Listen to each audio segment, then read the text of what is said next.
চোখের মতো কি খাইছিস? দেখতেছিস এটা মরিচ ভর্তা বানাচ্ছি। ওরে আল্লাহ রে, এই তোর আমি কতদিন কইছি যে আমি ঝাল পছন্দ করি না, ঝাল খাইতে পারি না, তুই তারপরও ঝালের মানে মরিচ ভর্তা বানাইতেছস। এই তো সকালে একটা কমে নাই, যদি না কমে এক কাজ কর, এই মরিচগুলো আমার কপালে রাখতে দে।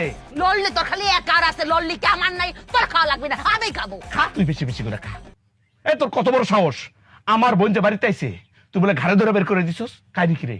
না, কোলে বসে সুমা দেব তোর বোনটা। তোর বোন তো একটা আপদা। আসতেছে, দেখতেছেন আমি কাজ করতেছি, যাইতেছি। আর আমি কি করতেছে বুঝি না, পায়ে পড়ে তো ঝগড়া করতেছে, বুঝি না আমি না।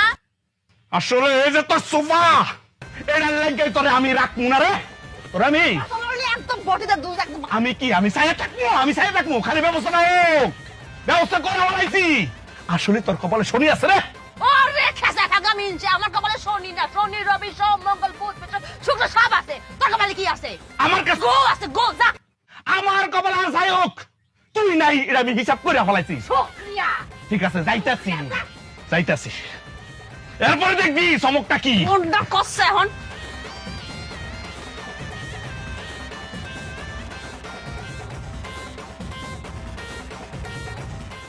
ম্যাডাম, ম্যাডাম, ওই সোহাগ স্যার আমার পাঠাইছিল আপনার কাছে, ওই যে কিস্তিতে ডিভোর্স দিব, ওই বিষয়টা একটু কথা বলার লাগে আর কি। ও আচ্ছা, আপনি তাহলে সেই ব্যক্তি জি ম্যাডাম। যে প্রথম আমাদের কাছে এই কাবিনের টাকার জন্য ঋণ চেয়েছেন, মানে কিস্তিতে। জি জি জি ম্যাডাম। ম্যাডাম, একটা জিনিস চিন্তা করে দেখেন, মানে আমি এমনি কিন্তু অফিসে আসিনি কিস্তিতে টাকা লেখা, কিন্তু বাধ্য হয়েছি ম্যাডাম।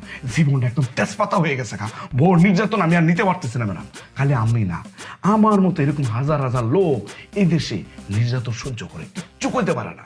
কেন পারে না জানেন? ওই যে কাবিন নামার টাকার লেখা, এটা যে পরিশোধ করতে পারবো না, এই কারণে নীরবে সহ্য করে। আর মায়া মানুষের কেমন চালাকের চালা, বিয়ের সময় ইচ্ছা করে কাবিন নামার টাকাটা বাড়ায় লেখা দেয়, যাতে কোনোভাবেই পুরুষ মানুষ সইরে না যেতে পারে। কিন্তু ম্যাডাম চিন্তা করেন, এভাবে কি থাকা যায়?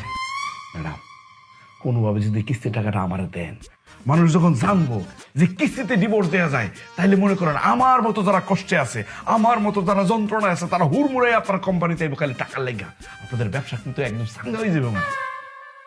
ব্যবসাটা তো আমাদের আসল উদ্দেশ্য নয়, আসল উদ্দেশ্য হচ্ছে মানুষের সেবা করা। তাইলে ম্যাডাম কিস্তির টাকাটা পাস করে দেন, বেশি না 5 লাখ। 5 লাখ?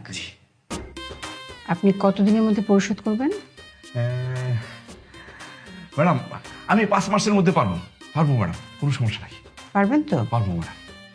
আচ্ছা, আমরা এটা নিয়ে একটু ভেবে আমরা ঠিক করেছি যে আমরা এই কিস্তির টাকাটা আপনাকে 12 মাস সময় দেব পরিশোধ করার জন্য। তাইলে তো ম্যাডাম কোনো কথাই নাই, আমি একদম আর কোনো সমস্যা হইব না, একদম নির্ধারিত টাইমে দিলাম ম্যাডাম। আচ্ছা ঠিক আছে, আগামীকাল আপনি চলে আসবেন। আচ্ছা, এটার সাথে কিন্তু আরেকটা শর্ত আছে। কি শর্ত ম্যাডাম? শর্ত হচ্ছে এই যে 12 মাসে আপনি আপনার কিস্তির টাকাটা পরিশোধ করবেন, সেই 12 মাস কিন্তু আপনি আপনার স্ত্রীকে ডিভোর্স করতে পারবেন না।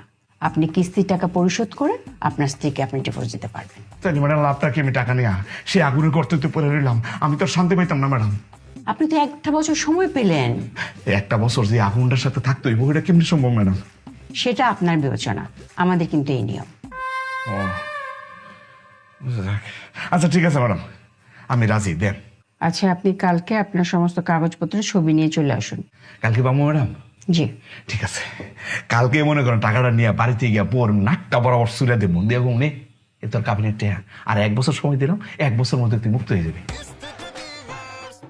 5 6 7 8 9 10। কি শান্তি, কি শান্তি! পাইছস? বুঝা পাইছস?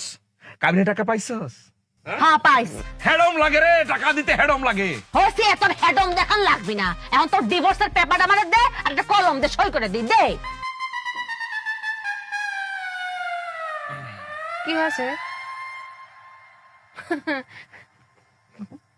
আমারে 5 লাখ টাকা দিয়ে একটা কলম কেনার টাকা নেই। আচ্ছা ঠিক আছে, আমি তোরে 500 টাকা ভিক্ষা দিচ্ছি, একটা কলম কিনে নিয়ে যা।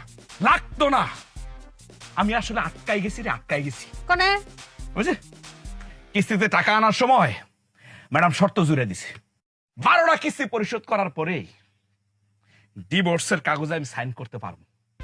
তার আগে পারতাম না। ওই যে ওই জায়গায় ঝুলাই রাখছে তো, সেই জন্য তোরা আমি ঝুলাই রাখছি। এত হাসিস না। একটা কিস্তি দেমু 1 মাইল দূরে যাবি, 2টা কিস্তি দেমু 2 মাইল দূরে যাবি, 3টা কিস্তি দেমু 3 মাইল দূরে যাবি, 4টা 5টা 6টা 7টা 8টা 9টা 10টা 11টা 12টা। বাপের ভাই, আমার এত সময় নেই, এত ধৈর্যও নেই। তুই এখন দে, আমি এখন তোর সই করে দেবি। এখন সই করে দে, এখন বাপের বাড়ি চলে যাবো। ওটাই তো পারতেছি না। তবে তুই ভাবিস না যে এখন আর তুই আমার বউ আসছিস।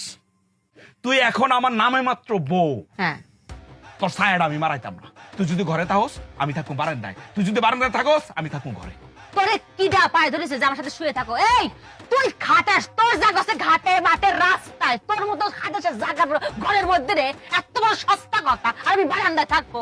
এই তাও আমি শান্তি, তাও আমার শান্তি শান্তি শান্তি শান্তি। আমি যদি তোর কাছে গিয়া যদি নদীতেও থাকি তাও শান্তি, যদি বড় থাকি তাহলে তো আরো শান্তি, যদি মরুভূমিতে থাকি না ওই জায়গায় মনে হইবে অনেক শান্তি। কারণ তুই যে নাই, তুই যে ওই জায়গায় থাকতি না, আমার তো মেলা শান্তি লাগবে রে।